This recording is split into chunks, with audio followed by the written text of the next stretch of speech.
বন্ধু আমি কোথায় এসেছি? এই ছেলেটা কত কিরম দেখতে আমি রান্না করছি। বন্ধু আচ্ছা কি রান্না করছো? দেখি আমি এত রান্না কইরাবো। বন্ধু কি রান্না করছো? না দে মাছ মাছ রান্না হচ্ছে মাছ। ওটা মাছ না ওটা মুড়ি? এটা মাছ মাছ। আচ্ছা ওটা কি মাছ? তা মাছ মাছ। আর কি মাছ ছাড়া আর কি রান্না করছো? ডিম ডিম ডিম। ডিম? হ্যাঁ।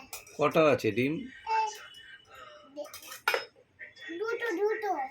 আচ্ছা আচ্ছা, ডিম কত আর মাছ কত?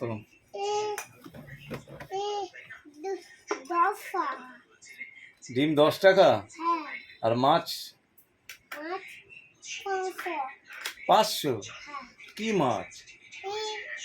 ইলিশ মাছ না তো? না। ইলিশ মাছে তো এত দাম না। ইসি মাছ। তাই? হ্যাঁ ইসি মাছ। আচ্ছা আচ্ছা আচ্ছা, তুমি দোকানটা কবে থেকে করলে? কালকে কইছি। কালকের থেকে? হ্যাঁ। আচ্ছা আচ্ছা ঠিক আছে ঠিক আছে। এটা আমি এই দিয়ে দেবো। আচ্ছা, তো তুমি সবাইকে ডাকছো তোমার দোকানে আসার জন্য? হ্যাঁ। তো কেমন ভাবে ডাকবে বলো? ওই বন্ধু আসো আসো। আসো আসো, তারপরে? তাই বানাচ্ছি। বানাচ্ছো? আচ্ছা ঠিক আছে, তুমি তাহলে ভালো করে বানাও। তাহলে বন্ধুদেরকে সবাইকে হাত দেখিয়ে দাও, আসার জন্য ডাকো। আসো আসো। এই ক্যামেরার দিকে তাকিয়ে বলো। আসো। বলো হাই। হাই আমার নানা নানা।